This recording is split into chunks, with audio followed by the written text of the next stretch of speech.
বুদ্ধি বোঝাই বাবু মশাই চড়ি শখের বোটে। বাবুরে কন বলতে পারিস, সূর্যি কেন ওঠে, চাঁদটা কেন বাড়ে কমে, জোয়ার কেন আসে? বৃদ্ধ মাঝি অবাক হয়ে ফেল ফেলিয়ে হাসে। বাবু বলেন, সারা জনম মরলি রে তুই খাটি, জ্ঞান বিনা তোর জীবনটা যে চারি আনাই মাটি। খানিক বাদে কহেন বাবু, বল তো দেখি ভেবে, নদীর ধারা কেমনে আসে পাহাড় হতে নেবে? বল তো কেন লবণ পোড়া সাগর ভরা পানি? মাঝি সে কয়, আরে মশাই অত কি আর জানি।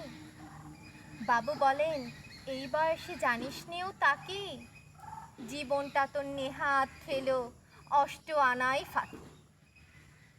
আবার ভেবে কহেন বাবু, বল তো রে বুড়ো, কেন এমন নীল দেখা যায় আকাশের ওই চূড়ো? বল তো দেখি সূর্য চাঁদে গ্রহণ লাগে কেন?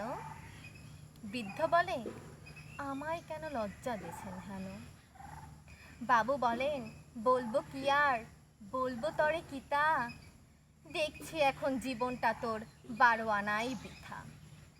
খানিক বাদে ঝড় উঠেছে, ঢেউ উঠেছে ফুলে, বাবু দেখেন নৌকোখানি ডুবলো বুঝি দুলে।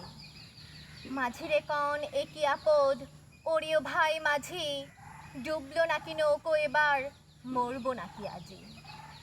মাঝি শুধায়, সাঁতার জানো? মাথা নাড়েন বাবু।